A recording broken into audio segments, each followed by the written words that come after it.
Okay, hello everyone. Welcome back. I'm Nicodemus Kane. Today is February the 9th of 2022. I had to take a day off yesterday.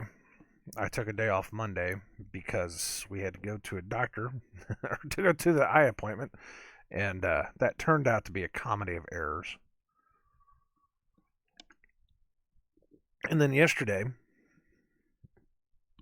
I had to take another day off because we signed up for a new VPN at work so that I could work from home. And I had to spend most of my time in the morning trying to get that working. So it was, it's been an interesting couple days. I'll tell you that much. We'll get to that. We'll get to that after we read the psalm today. Today is Psalm 105. This is another long one. This looks like another two-page, maybe, well, one page, page and a half. Let's put it that way. Page and a half, I'd say. So,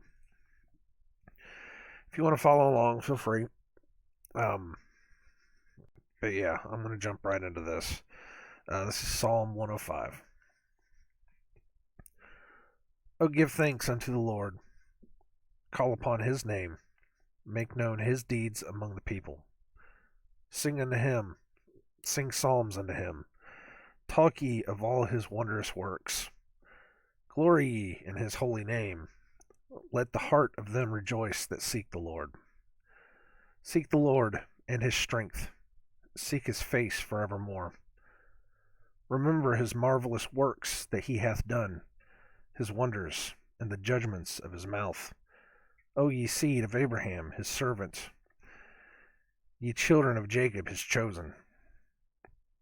He is the Lord our God. His judgments are in all the earth.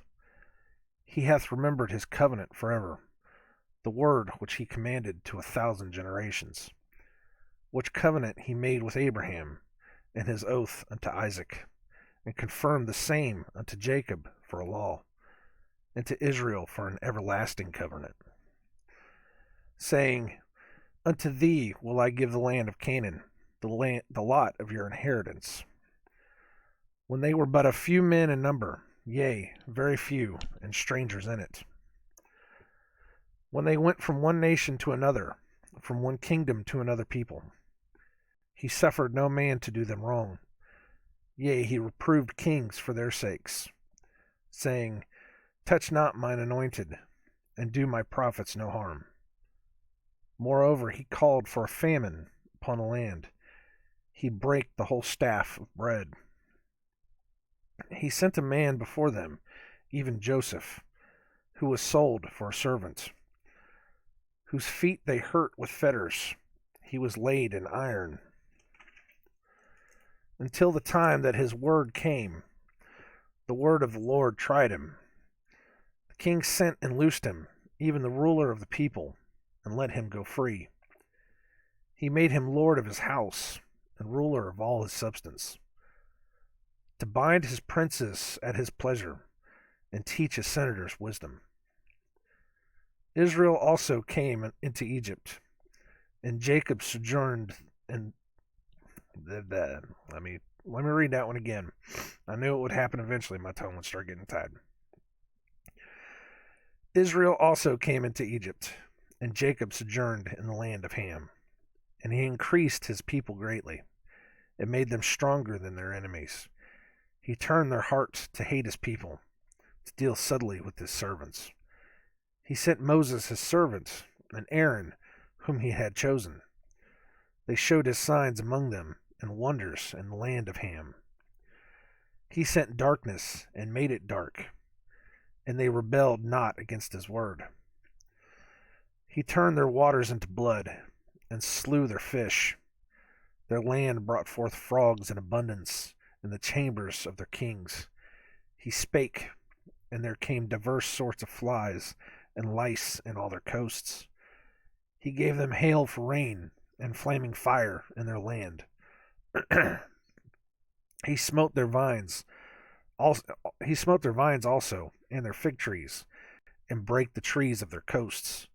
He spake, and the locusts came, and caterpillars, and that without number, and did eat up all the herbs of their land, and devoured the fruit of their ground. He smote also all the firstborn of their land, the chief of all their strength. He brought them forth also with silver and gold, and there was not one feeble person among their tribes. Egypt was glad when they departed, for the fear of them fell upon them. He spread a cloud for a covering, and fire to give light in the night. The people asked, and he brought quails, and satisfied them with the bread of heaven. He opened the rock, and the waters gushed out. They ran in the dry places like a river. For he remembered his holy promise, and Abraham his servant. And he brought forth his people with joy, and his chosen with gladness, and gave them the lands of the heathen, and they inherited the labor of their people, that they might observe his statutes and keep his laws. Praise ye the Lord. That was a pretty full retelling of everything that happened, pretty much from Abraham until the Exodus. Alright, first things first, as always, let me clear my throat too, because my throat's starting to get a little crazy, but I always got to get some dead air so that I can, do some face maintenance. Face maintenance. We'll be right back in just a second. Hold on.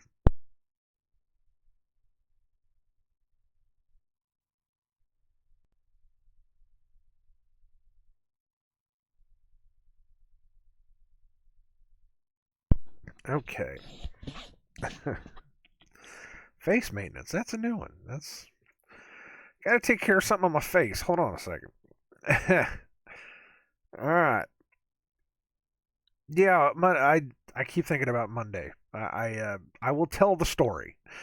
I will tell the story. I'll wait until we're done. But yeah, Monday was just ridiculous. The more I think about it, the more I just laugh at myself because it was so crazy, absolutely crazy. So let's go through this one again. There's probably not going to be a lot that I stop on because it's a retelling from Abraham all the way down to the Exodus. So there's not really too much in here to you know really tell about. It is interesting. 105, 501, and 105 are numbers that I see pop up every now and then. Of course, everybody can say, "Oh, you're just thinking about 501 genes." Yeah, I'm thinking about 501 genes. I'm thinking about 501 on a lot of stuff. They tend to pop up. It's an actual thing that happens. Um, May the 1st is a 501. It's May Day.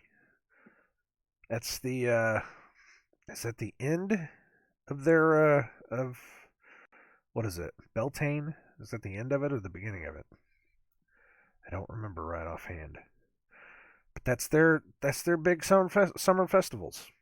You know, that's moving into uh it's moving into June, where you get the summer equinox, and then from there the sun starts going away, and they start making their ritualistic sacrifices in order to bring the sun back. It's all pagan, guys. It's been this way for years. I don't know how many times I've had to go through this. It's all pagan. It's from the winter. Is it a solstice? It's not an equinox. Well, maybe it is another equinox. The winter equinox, because it's the same. Or no, it's not. It's not the same. What am I thinking? It's not. It is a solstice because it's the equinoxes happen in between, wherever when it's equal days, equal nights. God, my brain is not working. But it's the winter solstice where the sun is coming back out because they worship the sun. The longer that the sun is with them, the happier they are. And when they get to the equinox, that's whenever the sun starts going away. You know, so that's whenever they have to start their sacrifices in order to bring the sun back. And that's your calendar. That's the calendar they gave you, where your new year depends on when their sun comes back to them. That's exactly how this works. Is your year starts whenever the sun starts coming back to them, and your year ends as their sun goes away.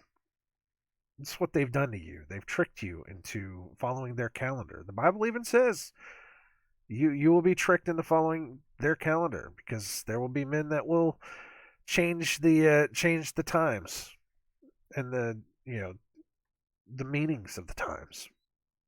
That's biblical. That's what it is. They will trick you. I go back to the old saying is that the Gentiles will come back to God at the end to say that, surely we have inherited lies. Yes, we will. Yes, we have. Lies are everywhere. But nobody wants to hear it. Nobody wants to hear it because there's too many people that are enjoying living in the lie. But that's a whole nother thing for another time.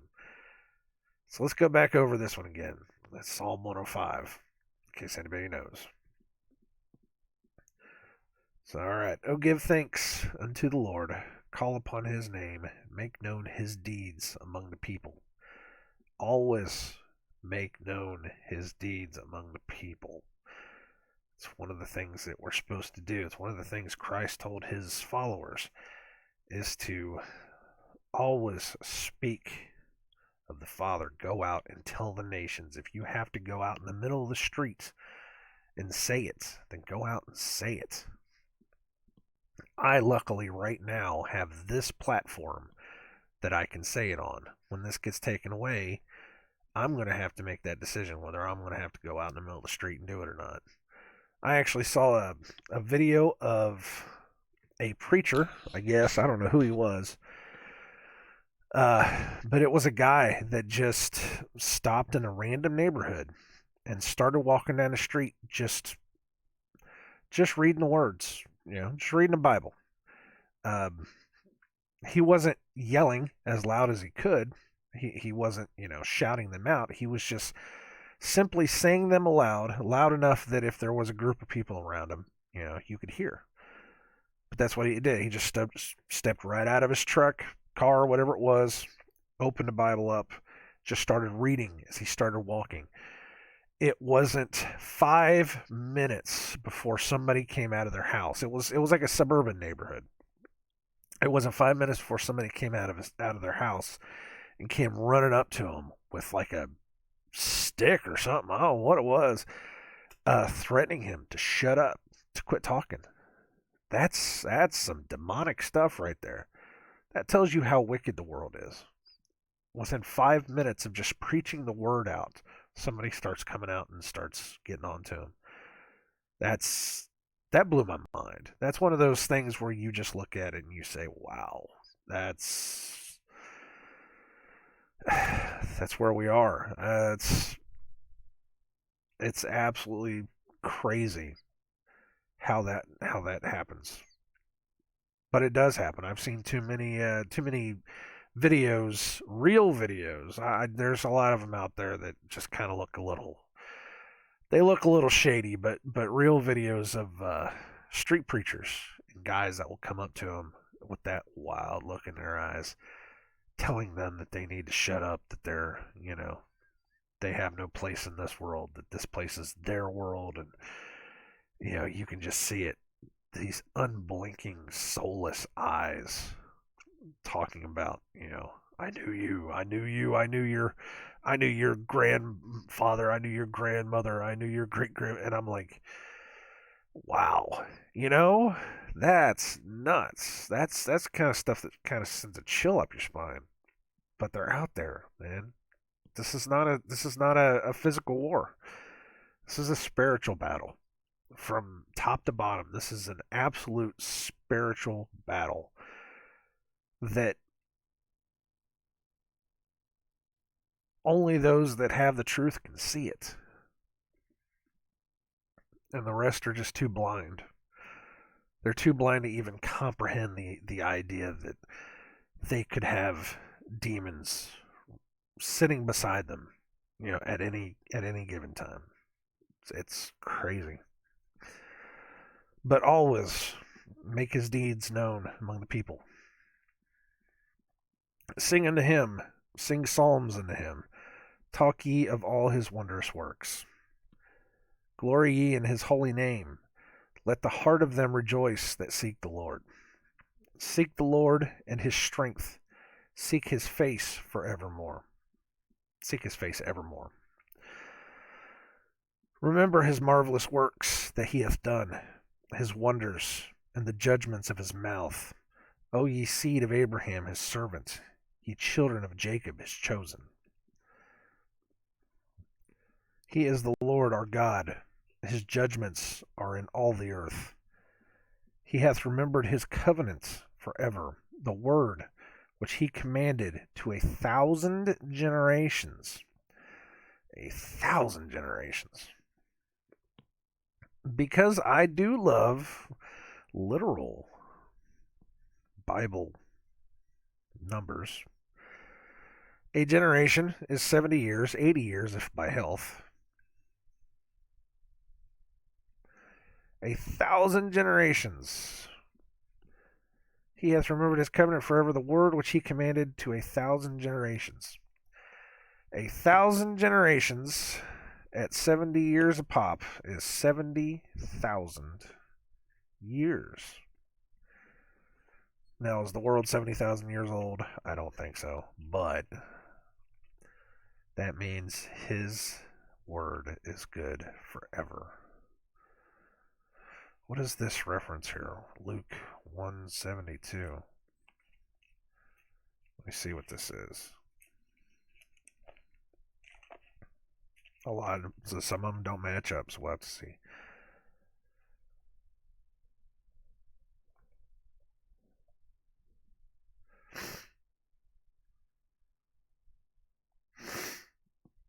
Luke 172, you got to go back several verses.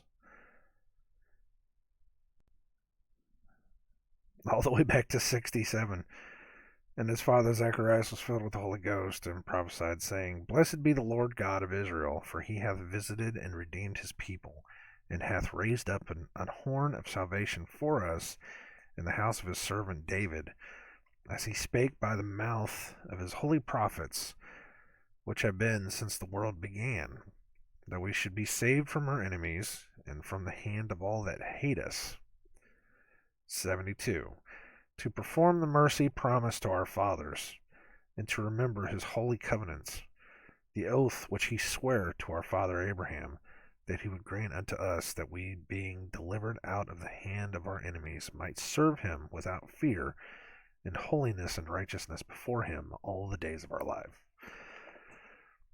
I was really hoping it would have something to say about, the time frame, but not always. He hath remembered his covenant forever, the word which he commanded to 1,000 generations. That's 70,000 years. That's far more. I mean, that's possible. So it's possible. I'm not going to say it is, because the Book of Enoch talks about the age of mankind is 10,000 years, and I'm not saying this is. I am a New Earth believer. Every time somebody comes up and says, "Well, we know that this thing is 100,000 years old," it's like, no, you don't. No, you don't. For starters, you might be going off of carbon dating, and carbon dating is so messed up that, within itself, I think somebody said that within itself, carbon dating only has like what was it? It's a certain percentage, it was a real low percentage. It wasn't 4%. It was more like I almost want to say 40% accuracy, that it's not the most perfect thing, so they have to estimate. And usually when they estimate, nobody really, you know, hears the estimations that they make. They just kind of, most textbooks will pick a number right dead smack in the middle of the estimation, and that's the number we'll go with. But their estimations could run from something like 2.4 million years to 150,000 years. It's like whoa, that's a lot of time. So then they kind of settle somewhere around the middle, and they'll just say, well, it was 1.7 million years ago. That's what it was. It's like, but that's not how this works, man. You have no concept of what happened. You're just saying that's what it is, but you don't know. Because again, if the tests are flawed, the results are going to be flawed. So we have no concept of how long it's been. But I think it's either Enoch or Jasher. It's one of the two that says that, could be Jubilees too. Shit. That the age of man is 10,000 years. If you want to add that to this concept of uh, God's timeline being 7 of His days, which is, every day is to Him is like 1,000. Uh, you just take the 10,000, multiply it by 7, you get 70,000 years. Is that a thing? I'm not going to say it is, because I don't believe that it's possible. At best, we have hit the I will say at best we have hit maybe the 5,000, 6,000 year mark, or if you take the Book of Enoch, we are closing in on the 10,000 year mark. I'm not going to say what it is and isn't. I know that it's not the year 2022. That was their calendar that they made up. And I even think that's wrong. I don't think it's 2022. I think it might be 1022. We don't know. It's a guessing game at this point. The the whole thing is messed up. They have screwed with every single bit of history, every single truth that we could possibly have. They have manipulated it to fit their schedule, their lives, their truths, their lies. So we don't know anything anymore. So 70,000 years, it's possible. It's absolutely possible. What you need to take out of that, though, is that His word is eternal. His word is forever. He hath remembered His covenant forever, the word which He commanded to 1,000 generations. Which covenant He made with Abraham, and His oath unto Isaac, and confirmed the same unto Jacob for a law, and to Israel for an everlasting covenant, saying, Unto thee will I give the land of Canaan, the lot of your inheritance. Let's go back one, though. I mean, these are all connected. Every time they end with like a colon or a semicolon, they're connected. It's continuing the thought. But let's go back.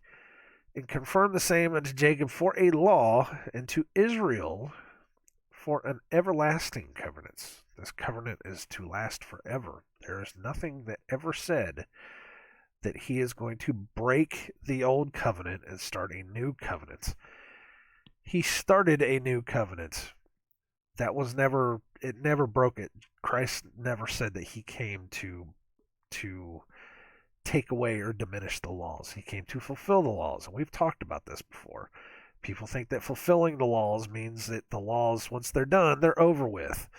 So we don't have to worry about the laws anymore. That's not how this works. He fulfilled laws. He fulfilled laws because He was the perfect lamb. He was the perfect sacrifice in order for us to not have to worry about killing animals in order for us to be saved by sin. We can be saved by His grace as long as we open our hearts to Him so that He can write His laws into our hearts so that we can want to become better. That's the best plain way to say it. If you want to become better, it's not that you're you're not walking around with a book of laws and you say, well, I can't do this, I can't do this, I can't do that. No, there's nothing in it. You're going to be running around saying, you know, oh look, the people of this world are saying that I should be going out and sleeping around with all these other people, whoring around with all these other people, killing and murdering everybody, and not worrying about anything at all because it's all nothing matters anymore. We can go do whatever the heck we want to do, and we can live however we want to, and you only live once. You might as well enjoy everything while you can. Live your life to the fullest. But there's something in your heart that says, no, that's not what God wants me to do. God wants me to preach His word and try to pull as many people out of the shadows as possible, to try to get them to see the truth. That way leads to destruction. That way is lies. That way is not for us. He wants you to believe it. He doesn't want you to be strict and over the top. There is no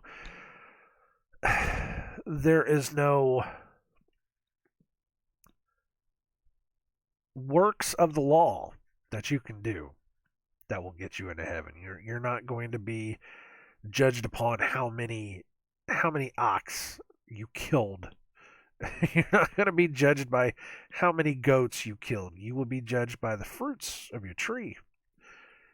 You will be judged by the seed you have planted. You will be judged by the life you lead. How much you've decided to listen and follow the law. Follow the word of God. That's what I read. Other people don't see it that way. Other people think, you can be whatever you want to, and again, you can go out and be your Monday through Saturday sinner and, just wash it all away on Sunday and you can start all over again. It's not what the book says. Absolutely not what the book says. I don't know how many times I got to go through that, how many times I got to hear somebody somewhere tell me that, you are saved by grace and you don't have to worry about anything. Yeah, you are saved by grace, but that doesn't mean you get to be a despicable person. Because a lot of people that just use we're saved by grace go out and they allow themselves to just do terrible things. And then they say, in the name of my Father, I am forgiven for this. It's like, no, that's not how this works. You cannot go out and not have any kind of love or respect in your heart and then turn around and think that you praying at the altar on Sunday is going to erase it all. He wants you to turn away from your sins. He wants you to give up the ways of this world, to be better, to tell other people. That's the other thing too. It's many of these psalms have said, "Sing unto Him, preach His words, make known His deeds among the people. Talk ye of His wondrous works." But people don't want to do that. Again, people just want to live their lives and go out Monday through Saturday, do their stuff, but Sunday's for God. Sunday's for God. I gotta go to church. Sunday's to God. But after we're done, we're gonna go out and we're gonna go to Cracker Barrel and we're gonna eat some breakfast. We're gonna have some bacon and some sausage. Now again, that's just a small, tiny part of the whole concept, but that's exactly what it is. We're gonna go out and we're gonna start the whole day. I might not be that bad of a sinner for the rest of the day on Sunday, but I'll tell you what, on Monday night I'm going to come back home and I'm going to start drinking again. I'm going to start watching my TV. I'm going to start doing all the bad things I used to do. Whenever Friday and Saturday come, I'm going to go out to the bar and I'm going to have me some sex and I'm going to do all kinds of stuff. And there's not one time from Monday through Saturday where you are even going to invoke the name of the Father whatsoever. You are not even going to tell the people of the world about how you are. Unless it's a Saturday night and you say, I got to go home because I got to wake up early so I can go to church. You can't live like that. That's just. No, you can live like that. You can do whatever you want.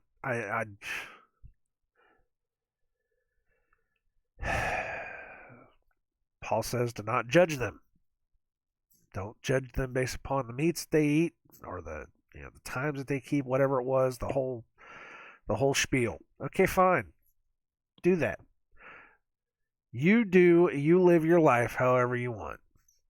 I'm going to tell you right now, the book does not say that. The Bible says nothing about that whatsoever. It says nothing about you going out after you've been saved and just being a bad person again. There's nothing about it. He wants you to turn away from it. He wants you to give of yourself. Your sacrifice is your life, your old life, your old ways. That is your sacrifice to the Father that you can give to Him in order for you to do away with your sins. This isn't about putting it on scapegoats anymore. So that's the thing that they used to do, is they used to put all their sins onto a scapegoat. They'd send a goat out into the wilds, to, I don't know, fluff away all of their sins, and whenever the goat would come back, they'd kill the goat. And they were killing their sins. That's where that term comes from, scapegoat. Because you put all of your bad stuff onto that goat, and you kill it. There are no scapegoats. You sacrifice your old life in order to be created as something new. The life of Christ was similar to that, where he lived his life and he was burdened with the sin of the Pharisees because they thought that he was blaspheming against God. So they put that sin on top of him and they killed him. And when they killed him, that was his old life. That was another law that he fulfilled. That was his old life, and he came back as something new. He came back as something new, something better.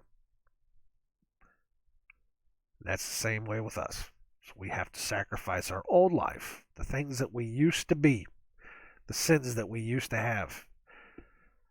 We have to get rid of that and become something better.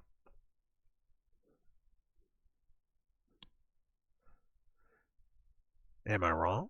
Probably. I'm reading exactly how it comes out of the book. I'm not trying to add or subtract anything to it. I'm just saying that's what I see. That's what I see, and that's what I understand. And again, it's just not what you're hearing from this world. That's not what you're hearing from the preachers of this world. And I'm not saying everybody's like that either.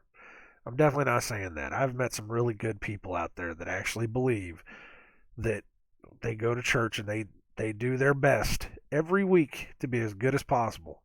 They come back into church and they're still good. They don't have to worry about anything. But I've met too many other people that are just, I'm going to go out and I'm going to do anything and everything I want to do, but I got to wake up and go to church on Sunday. It's like, man, I swear I was sitting right at the table whenever you were sitting there taking shots. And then you went out to the strip club. And you're going to tell me you're going to go out. You're going to wake up on Sunday morning, go to church, and fluff it all up. Fluff it all off for you just so you can go back to living your life. I've seen it. I've been there. I've done it. I've known some bad people in my life. That's the way it is, man. It's just the way it is. I have people in my family do the same thing. I'm going to be as bad as I can be, but I'm going to wake up on Sunday, and then they have the nerve to call me a Satanist. It's like, you can't even follow your own religion. You don't even know what the hell my religion is. Unbelievable. Okay, anyways, where were we at? Everlasting covenants. That's what it was. Okay, verse 10. And confirm the same unto Jacob for a law, and to Israel for an everlasting covenant, saying, Unto thee will I give the land of Canaan, the lot of your inheritance. Which some people say is the Garden of Eden. I don't know how true that is, but, that was supposed to be our garden. And every time he talks about the land of your inheritance, a lot of people say, well, that's him trying to give the garden back to us, because there was one place in the world where there was abundance of fruits, milk and honey. These guys came back whenever they came out of the land of Canaan.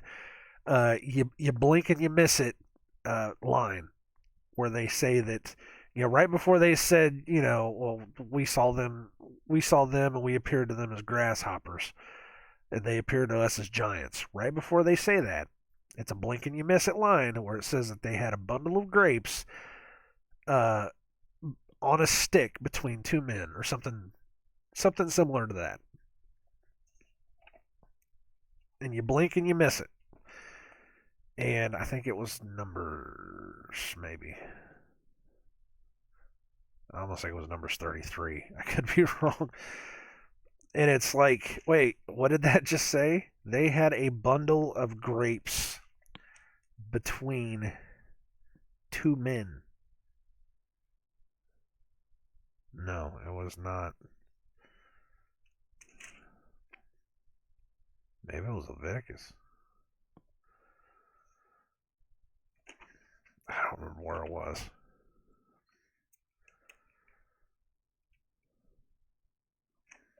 Was it Numbers 13? It was a number within itself. Maybe it was number 23.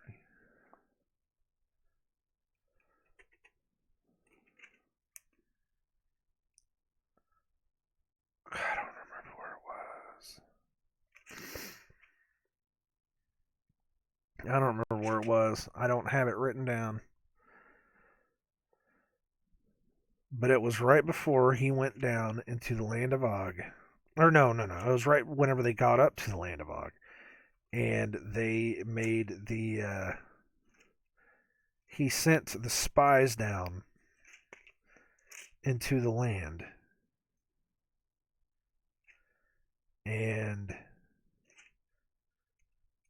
that was whenever they came back and they gave the evil report. Yeah, I'm not seeing it. But they gave the evil report that there were giants in the land, and they appeared to them as grasshoppers. But right before it is that line, and I've stopped on this line so many times because it's right there where it says they brought back a bundle of grapes. Two men had to carry it.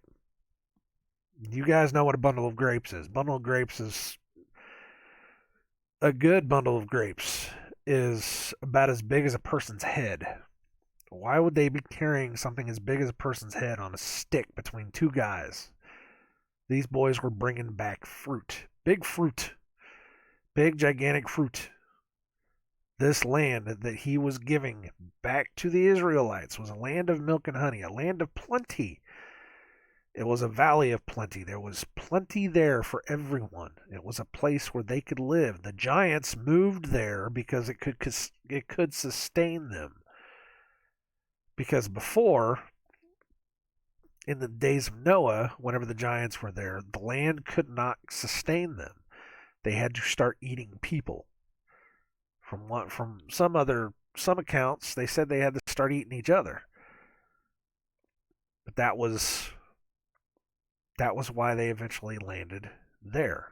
And that was the land of the Israelites' inheritance. He said, that's the land that I will give to you. I will give you the land of plenty so that you will have food for the rest of your life. You won't have to worry about ever going without.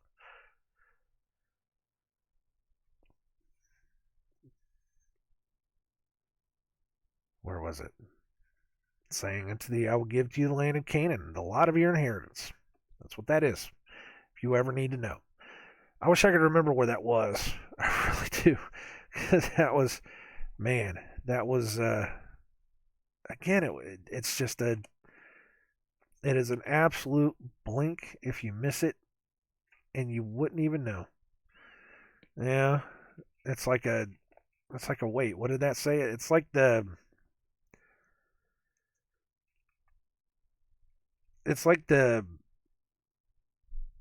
Genesis 6, where it says, there were giants in the earth in those days, and also after that.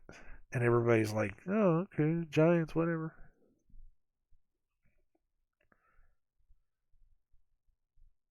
But again, it's just another one of those things where it's just like, you missed it, and you're not even stopping to think about it.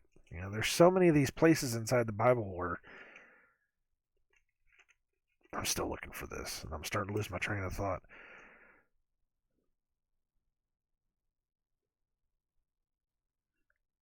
And I'm still not finding it. I'm trying though.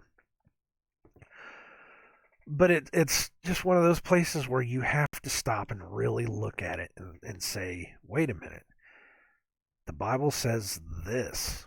Why? What's going on here? What's the connection here? It's kind of like whenever I did the generations. He will his commandments to 1,000 generations. That's a number. What's 1,000 generations? How long is that? How long is a generation? It says how long a generation is inside the Bible. It says a generation is 70 years. 80 years if you have good health. That's a generation. So 1,000 generations is 70,000 years. That kind of lines up with stuff that we've heard in other parts of the Bible. We've heard in other parts of Enoch. We've heard in other parts of, what people consider non-canonical, extra biblical tales. It lines up. There's a thing there. You can't just read through it and blink and miss it. That's why we go over these things twice, is so that we can find out, just what the heck was that saying? And we miss something there. And I miss stuff all the time because it's still, I don't know everything perfect. I definitely don't know everything perfect, but I know enough that when I hear it, I can stop and say, wait a minute, that sounds just like something else that I've heard. That's called Bible study. That's how this works. That's why you have to know, because the Bible is full of parables. It's full of parables. It's full of blink and you miss it. It's a living book. You never read it the same way twice, because God is always opening your eyes to the next thing. You are always finding something new in the Bible. Many, many men have said that over the years, and I never understood it until I really started rereading it, and I was like, wow, that was there. That wasn't there before. My eyes were not opened enough that I could take that passage and understand it. That's why you have to pray for the wisdom and understanding of the Word, so that you can see these things, so you can hear these things, so you can understand what's happening. That's part of this process. This is the truth he gives you. He's not going to give you the truth all at once, because if he gave people the truth all at once, they would see it and they would just think, oh, this is just the way I can, follow it this way, and then that's how you get the Monday through Saturdays. No, you have to really dig into this. There's more to it than just that. I gotta keep going here. Hopefully you guys didn't hear me hacking there. I know I need to take a drink of water is what I need to do.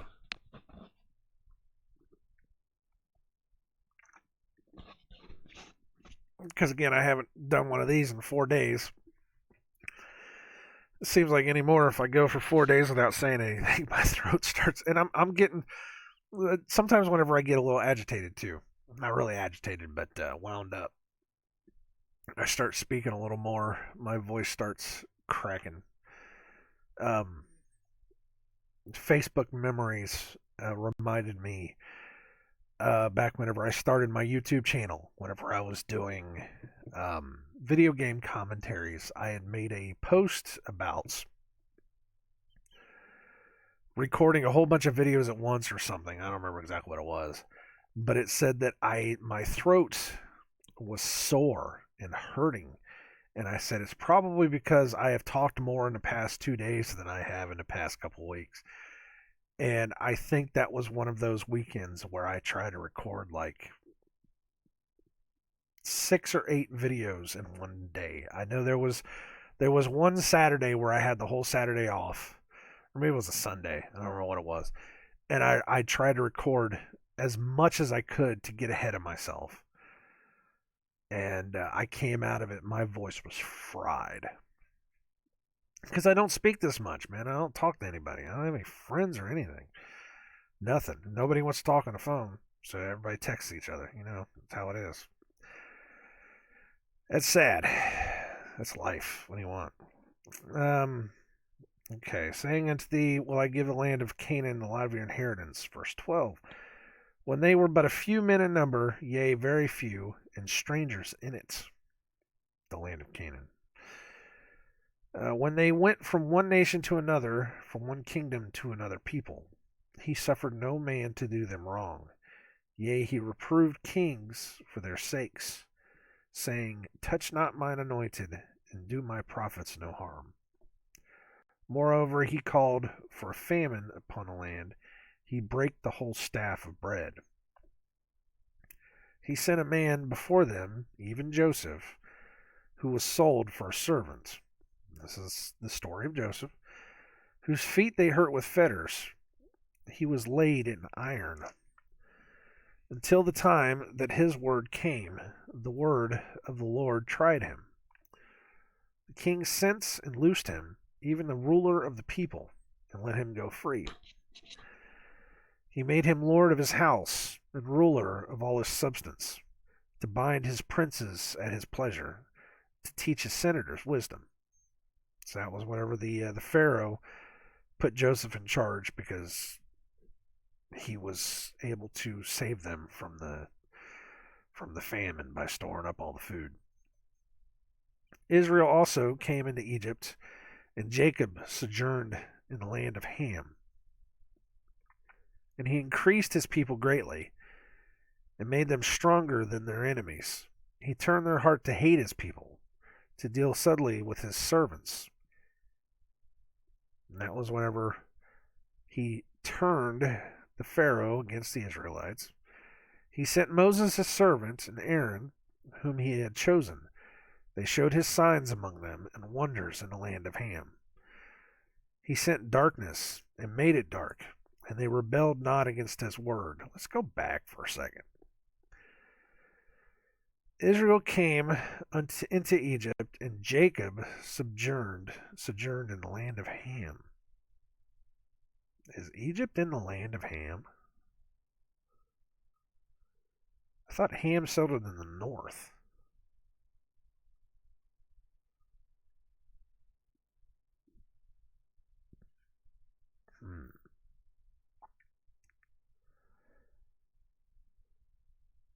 Now that's something I'm going to have to look up myself somewhere down the line. Yet again, I am of the impression, Genesis 46. I am under the impression that what we think we know as Egypt may not necessarily be Egypt. I'm not going to say it is. I'm not going to say it isn't. But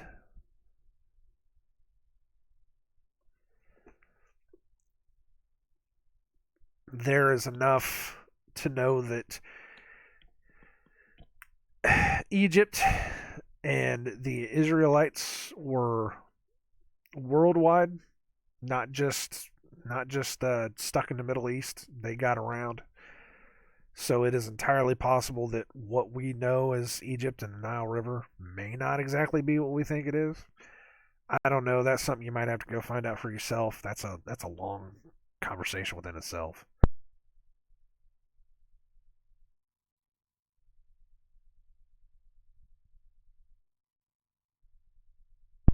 There's a couple different guys that talk about um, America being Egypt, and that would just make sense at this point. That the biggest lie they ever told us is that We started out over in some other continent and then eventually came over here, but we actually started here, went there, and then came back. It would fit at this point, you know. It would fit at this point. I'm not saying that is or isn't what happened, but there are a lot of puzzle pieces there that when you put them together, just oh, but the lie's too big. Well, you know they've had 1,000 years. They've had a couple thousand years to cover up this lie. You don't even remember a lie that was given to you 100 years ago. How in the world are you going to think that you know what a lie was that they gave you 1,000 years ago? We're dealing with multi-generational families that don't want you to know anything of the truth. And again, you don't even know what happened in the 1800s, let alone what's happened to you, 1,000 years. There was a reset. Yeah, I I go to the phrase all the time. You would never know who your daddy was unless your mama told you. Think about that for a second.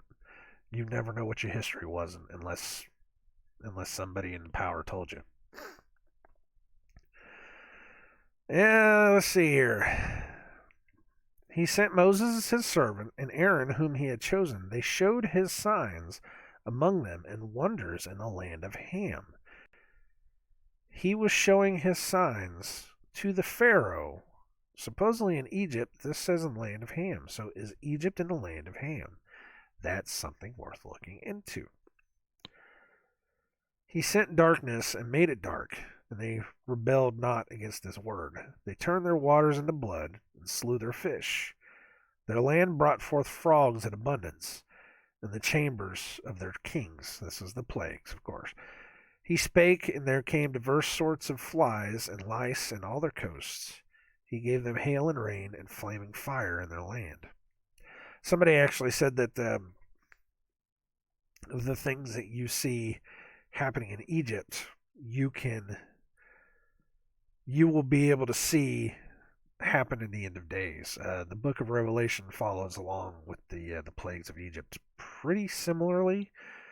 I have not really done my own research into it, but it's just what I've heard. 32, he gave them hail for rain and flaming fire in their land. He smote their vines also and their fig trees, and brake the trees of their coasts. He spake, and the locusts came, and the caterpillars, and that without number, and did eat up all the herbs in their land, and devoured the fruit of their ground. He smote also all the firstborn in their land, the chief of all their strength, which is happening right now with a lot of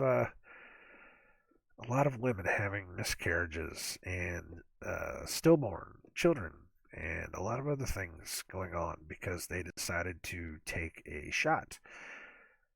He brought them forth also with silver and gold, and there was not one feeble person among their tribes. Egypt was glad when they departed, for the fear of them fell upon them.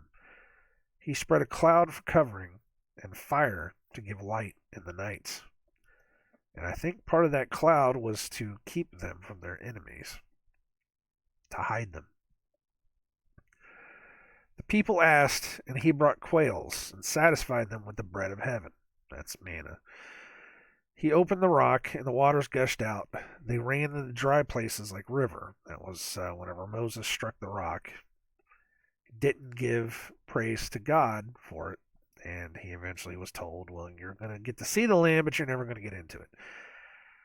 For he remembered his holy promise, and Abraham his servant, and he brought forth his people with joy, and his chosen with gladness, and gave them the lands of the heathen, and they inherited the labor of the people, that they might observe his statutes and keep his laws. Praise ye the Lord. Now, is that the land that we currently know as Jerusalem? I don't know. I cannot say. Again, there is a wealth of evidence out there that kind of shows that there was something bigger going on over here in the land of the plumed serpents than we can even remotely understand. I am logging into work right now, so if you hear me kind of doing other stuff or trailing off, it's because of that.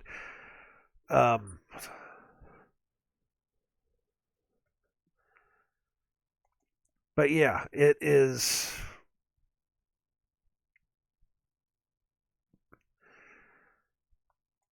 It is one of those things that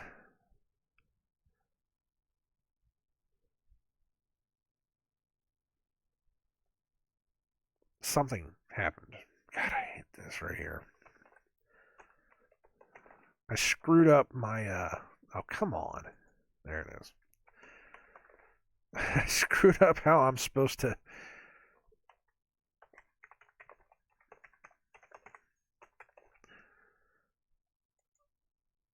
How we were supposed to log into this new, what is this? This new VPN. And there was a thing where it said that we could automatically log in to our VPN to where I wouldn't have to put in an email address and a password every single time. And it said it in the sheets that they gave us on how to set this up. The only problem was I couldn't access that sheet because I couldn't log into VPN. It wasn't until I found out that the old VPN was still working that I was able to get in and set everything up, but I didn't take a look at the sheet. And of course, I screwed it up. So now I have to enter in my email address and then my password every time I log in. And there's a way to change it, but it keeps disappearing every time you log in. Oh, it's such a joke. It's such an absolute joke. I gotta get a hold of my IT guys to see if I can change that. Because this new system, it used to be where we could just log in and there's a token on our desktop that we could use. I might have talked about this where, they were saying, well, now all people have to do to be able to log into the VPN is get into your computer and then, they just log in as soon as they use their token. It's like, yeah, but if anybody's coming into my house and getting onto my computer and logging in, first thing they'd have to know is what our VPN program is. And then secondly, they'd have to know what our VPN token is. And, I don't really have mine out in the open where they're just sitting right there. You have to really understand what you're doing in order to get into it. So it's not like it's that. So anyways, this new VPN nonsense, they have it to where I had to download an app on my phone because I need to be more dependent on my damn phone. Now it's, they have the ability now to be able to see when I log in. They have the ability to know what I'm doing on my phone. And I don't know if this program tracks my phone or not, I don't know what this damn thing does. I think it's a bit stupid, to be perfectly honest. But I have to log into the VPN and I have to have them or have that send a thing to my phone to tell me that it's okay, and I have to hit a button there and be able to go back into it. It's like I don't want to be that dependent on my phone. I really don't. I don't like my phone. I do everything in my power to not deal with my phone throughout the day. I have my time where I get on my phone and I do my stuff, and I think that's less than maybe an hour a day anymore. But to have to be that dependent on something, that's just training. That's all that is. They're just training you to be dependent upon, or not really dependent so much as they're training you to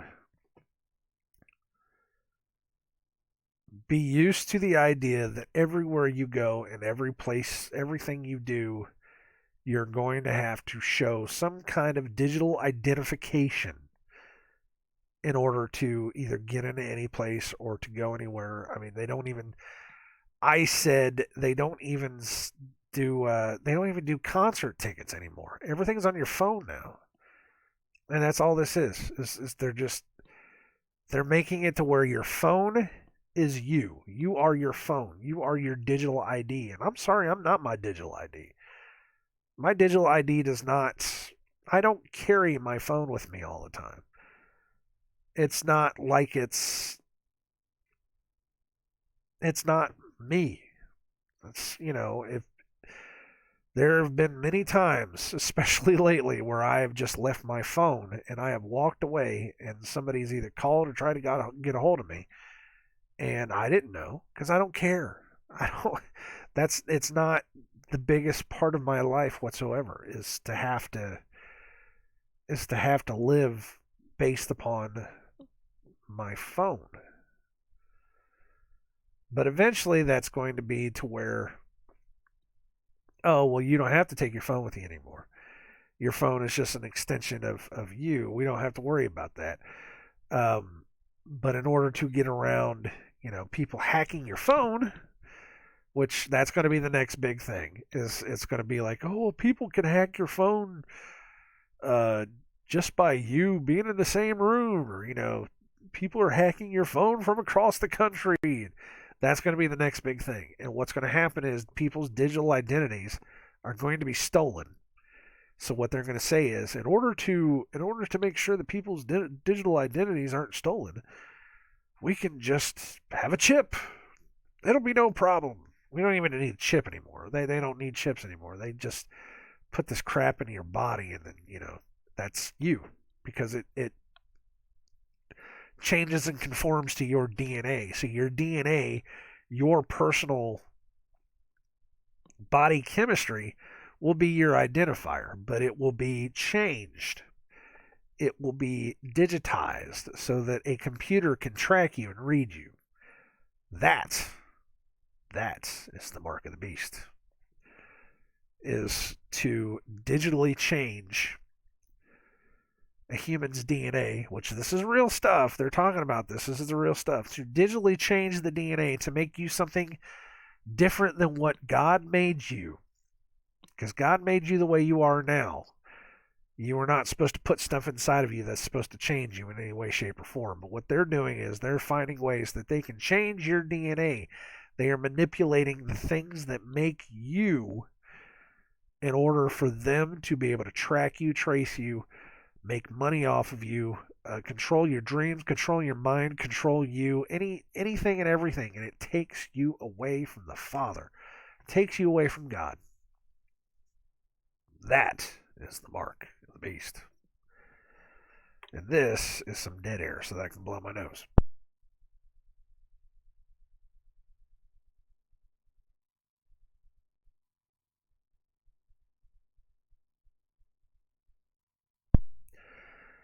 Uh, so to leave on a to leave on a happier note than the mark of the beast nonsense. Um, Monday, when I said I was going to be out, when I had the eye doctor appointment, I get to the I get to the eye doctor's, and I was like, it was 7:30 in the morning. It was super early in the morning. I don't know why I got scheduled for an appointment at 7:30 in the morning, but whatever. So, anyways, I get there, and they're like, "No, you're supposed to be here March the 7th, not February the 7th." And I was like, "Oh God!" So I checked the text that my wife sent me, and sure enough, it says February, or it says March the 7th, March the 7th at 7:30. So I was like, but we went through the whole week last week. Somewhere along the line, it came to be to where we were convinced, somehow she and I both became convinced that it was supposed to be February the 7th. That, I told her that I took time off on March the 7th, which I did. I took PTO off for the 7th. But then somehow we both started thinking it was this Monday or this past Monday, and I told my supervisor, I told my lead at work I wasn't going to be there on Monday. That she was going to have to, there's a certain thing I've been getting trained for, and I told her, I said, I'm not going to be here. You're going to have to do it, by yourself because I got to go do this doctor's appointment. So I was convinced on Thursday, at least, because I knew I had to send an email out, that we were supposed to do this Monday. And my wife was backing me up. Angie was backing me up that we had an eye appointment on Monday and all we had to do was go because she had an appointment, but hers was at like 2:30. Mine was at 7:30. Hers was at 2:30. And it was bad enough whenever I got there and the woman at the desk was like, "Oh no, your appointment's a month away." I got back and I was like, "Oh, well then I get a free day. I get to sit around and do nothing because I swore that I took the day off." And I kept saying, "I can't believe that I took the day off. I get a free day." So I sat around the house and did nothing for a whole day. I played video games. I did some stuff around the house. I did nothing, absolutely nothing. It wasn't until like 10:30, 10:45, somewhere around there, that I started thinking, did I take time off today? And I was like, oh crap. So I had to text my boss, my supervisor, and I had to ask her. And I was like, did I take PTO for today? She said, no, I don't have you scheduled for PTO. And I said, I'm not working. I'm not I'm not working right now because I thought I had the day off. I thought this was the day I had my eye appointment. So she got me taken care of. I had to take another day of PTO yesterday or Monday to be able to cover it, but it was a comedy of errors, just an absolute comedy of errors. Because we were both. I came back and I talked to Angie, and she was like, "I thought it was today too." She said, I could swear it was today. I said, yeah, I know. But the text said March the 7th. I put in PTO for March the 7th. I even think I put a thing on the calendar upstairs in the kitchen that says March the 7th. I have an appointment. And she's like, well, I guess you get a free day and I don't have to go to work or I don't have to go, worry about going either. And I was like, yeah, well, I said, how did we manage to get so backwards on that? Because usually she's pretty good at this kind of stuff. Usually it's her telling me that I screwed up something, or she's like, oh, you what was the I was supposed to go to a dentist appointment or something, and I went to the wrong dentist because she had told me one thing and I had thought it was something else. So instead of going to like the actual place I was supposed to go to, I went to a completely separate dentist, and the people at the dentist office said, "Yeah, you're not supposed to be here. I think you're supposed to have an appointment with somebody else." And I'm like, how can I screw this up? So I got on to her about that. I said, "You're supposed to be on top of me about that kind of stuff because that's ridiculous. The whole thing was ridiculous." Uh, but there you go. You can you can have some fun in my at my expense on that one, because that was crazy. That was absolutely crazy. And like I said yesterday, it was spending the whole, I want to say 30 to 45 minutes of that hour trying to get this VPN thing going, and it was a nightmare. So, anyways, I'm going to go to work. Thank you guys for listening to this. Hope you had a chuckle at my expense.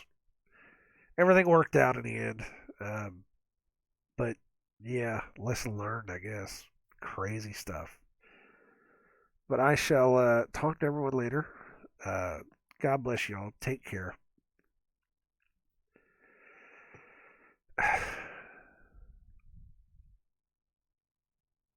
I want to put it out there again to not believe what I say. Find it for yourself. Find the truth for yourself. And if you find out that I'm wrong, and if you can come back and show me, and if I can look it up for myself and find out that I'm wrong, I will be more than happy to change what I think. But it has to be proven to me. I have to be able to prove it. I have to be able to pray about it. I have to have God show it to me and prove it to me 100%. But don't ever take anything I say as the gospel truth, because I'm just trying to find it out as much as everybody else. I just wanted to say that. I just wanted to put that out there because, again, I'm not trying to lead anybody astray. I'm just trying to figure this out myself. I'm just trying to find it for myself more than anything else, I guess. So, with that being said, I shall see you guys later. Take care. I will talk to you tomorrow. Bye.